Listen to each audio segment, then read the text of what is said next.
Reels वाली बहू नर्मदा जी पर हमने नहा कर आ प्रज्ञा चुका को है रील्स बनाने का बड़ा ही और क्रेज नहाकर है बहुत मजा और आया, वो बहुत दिन ज्यादा भर मजा आया, रील्स बहुत बनाती ही रहती ज्यादा। है। और खाते वहीं पर हमने पीते देखा खाने घूमते पीने के लिए फिरते जो आपने घर देखा में कॉलेज में वहीं पे खाया पिया, रील्स बस मजे बनाने के किया। कारण प्रज्ञा पूरे आज कॉलेज का में दिन कुछ ऐसा हाईलाइटेड गया। है। जहां उसके और रील्स सभी को पसंद आते हैं वहीं परी मनीषा को वहाँ पे लग चिंता गई में थी, डूबी परी गिर रहती गई थी है। बोल रही है। एक रोज परी जब आपको कहाँ खाते लगा था हुए बताओ? प्रज्ञा रील्स बना रही होती है हाथ तब पे परी को मनीषा लग गया कहती था। है, वो जब टमाटर खाना एक खाने के लिए आ मिनट रहे भी थे तब। चैन नहीं है इस लड़की को। ये नहीं कि खाना तो आराम से खा ले, पूरा? लेकिन नहीं। अरे थोड़ी जरा देर बताओ, रील्स जरा। नहीं बनाओगे तो आसमान नहीं टूट पड़ेगा। ये देखो guys, परी अरे को मम्मी इसी को तो कहते हैं डिटर्मिनेशन। तुम नहीं समझोगी ये सब।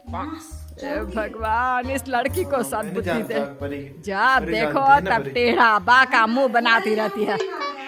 मनीषा की बात का प्रज्ञा पर जरा भी असर नहीं होता और वो खाते खाते रील्स बनाती रहती है। दिन बीतने लगते हैं और देखते देखते प्रज्ञा का कॉलेज भी खत्म हो जाता है।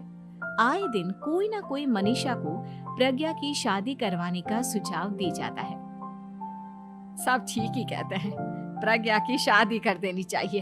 अपने घर के काम काज में व्यस्त हो जाएगी तो खुद ही ये रील्स और नाच गाना बंद हो जाएगा। मनीषा और प्रेम प्रज्ञा के लिए एक अच्छा लड़का ढूंढने लगते हैं और तभी विकी का रिश्ता प्रज्ञा के लिए आता है, जिसने प्रज्ञा को उसकी रील्स देखकर पसंद कर लिया था। अगले दिन विकी अपने माता पिता के साथ प्रज्ञा के घर पहुंच जाता है और प्रज्ञा साड़ी पहने हाथों में चाय की ट्रे लिए उनके सामने आती है। जब विकी को पसंद है तो हमें भी बहू पसंद है। बहन जी, आप बारात की तैयारी कीजिए। एक बार लड़का लड़की अकेले में बात कर ले तो अच्छा रहेगा। हाँ हाँ क्यों नहीं। मनीषा विकी को प्रज्ञा के कमरे में भेजती है जहाँ प्रज्ञा पहले से ही रील्स बना रही होती है। तभी विकी कहता है, आ गए आपके साजन जी। हमारे साथ ये रील्स कंप्लीट करती तो और भी अच्छा रहता। अच्छा जी, अब आ ही गए हैं तो बना ही लेती हूँ आपके साथ। दोनों मिलकर रील्स बनाते हैं। जब वी मीट और तुरंत पोस्ट भी कर देते हैं। फिर विकी कहता है, जब आप साड़ी में चाय लेकर आए तब मुझे लगा कि कहीं मैं गलत घर में तो नहीं आ गया। अब सही है। दोनों की शादी पक्की हो जाती है और शादी के दिन भी प्रज्ञा रील्स बनाने से चूकती नहीं। यहाँ तक कि बारात के समय भी नाचते हुए रील्स बनाती है। सभी लोग प्रज्ञा की तारीफ के पुल बांध देते हैं और प्रज्ञा नाचती गाती अपने ससुराल चली जाती है। सब कुछ अच्छा चल रहा होता है। प्रज्ञा यहाँ भी दिन भर हर चीज की रील्स बनाती रहती है। लेकिन कुछ दिनों के बाद जब सुनीता कहती है, बहू ये रील्स के साथ साथ कुछ काम भी कर लिया करो। वैसे तुझे और क्या क्या बनाना आता है? मम्मी जी वैसे तो सब कहते हैं कि मैं सब कुछ अच्छा बनाती हूँ, लेकिन मुझे लगता है कि मैं मैगी अच्छा बना लेती हूँ। हाँ, कॉफी भी अच्छा बना लेती हूँ और मुंह तो सबसे अच्छा बना लेती हूँ। हैं? अच्छा अच्छा। सुनीता अपना माथा पकड़ लेती है और कहती है, बहू कुछ खाना बनाना भी सीख लेती। मम्मी जी मैं लंबी प्लानिंग कर रही हूँ। जल्दी ही मैं इतनी फेमस हो जाऊंगी कि मुझे पैसे मिलने लगेंगे। हम दोनों सास बहू राज करेंगे, राज नौकर काम करेंगे और लोगों की तो लाइन लगेगी हमसे मिलने के लिए। तेरा दिमाग खराब हो गया है क्या बहू? हंसी मजाक तक ठीक है, लेकिन इस तरह घर नहीं चलते। जितना जल्दी हो इस घर के तौर तरीकों को सीख लो। प्रज्ञा मुंह घुमाकर चली जाती है और तुरंत उसी वक्त एक रील बनाती है। ये देख सुनीता का गुस्सा 7वें आसमान पर चला जाता है और विकी के घर आती ही सुनीता उसे सब कुछ बताती है। विकी भी अब प्रज्ञा की इन हरकतों से परेशान हो जाता है। तुम टेंशन मत लो मम्मा, मैं देख लूंगा। विकी कमरे में जाता है तो देखता है कि प्रज्ञा रील्स बना रही है। विकी बड़े ही प्यार से प्रज्ञा से कहता है, प्रज्ञा इन सब के लिए मैं तुम्हें मना नहीं कर रहा हूँ, लेकिन फिर भी हर वक्त तो ये अच्छा नहीं लगता ना। समझने की कोशिश करो, मुझे भी तुम्हारा थोड़ा वक्त चाहिए। मैं जब ऑफिस से आता हूँ तो मुझे समय देने की जगह इसी में लगी रहती है। तुम ज्यादा ही सोच रहे हो। तुम भी मेरे साथ रील्स बनाओ ना, तुम्हें भी बहुत अच्छा लगेगा।